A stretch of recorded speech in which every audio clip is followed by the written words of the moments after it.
Dinarayo rin ng mga turista ang mga resort sa Calamba, Laguna na may iba't ibang pakulo ngayong tag-init. Nasa frontline ng balitang yan, si Rainiel Pawid.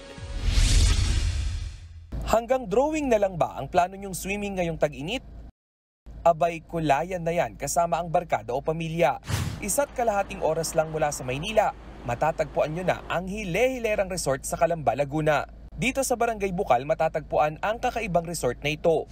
Hindi lang ito karaniwang swimming area dahil isa rin itong water dance floor. Patok na patok ang libreng aqua dance class. Meron pang bubble party. Lahat yan pasok na sa entrance fee na 200 pesos. Siguro dito hindi masyadong crowded kasi hindi pa malayo. Mayroon ding tinatawag na man-made water drip na swak na pang back massage. Nakatutulong daw ang mga ganitong pakulo para dumami ang mga turista. Sa isang araw, umaabot sa 300 katao ang dumarayo sa resort. Actually, puno talaga siya. Yung mga guests is parang hindi na namin sila pinapasok kasi wala na kami may offer na free tables and chairs. Para naman masigurong ligtas ang mga turista, may mga naka-alertong lifeguard. Tinitiyak rin nila ang kalidad ng tubig. The source of water po namin dito is natural hot spring po siya. Yung pagka-hot spring naman po niya is hindi naman po siya ganun kainit po, medyo maligamgam lang po yung tubig niya.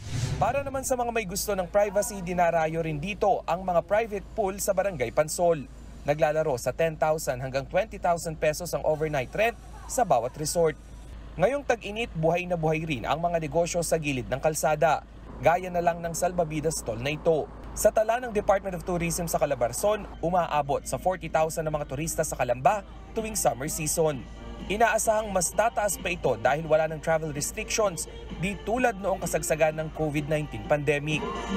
Nagbabalita mula sa Frontline, Rainiel Pawid, News 5. Mga kapatid, Jess De Los Santos po. Iba na ang may alam at may pakialam sa panahon ngayon. Para sa tuloy-tuloy na balitaan sa Frontline kahit weekend, mag-follow at mag-subscribe.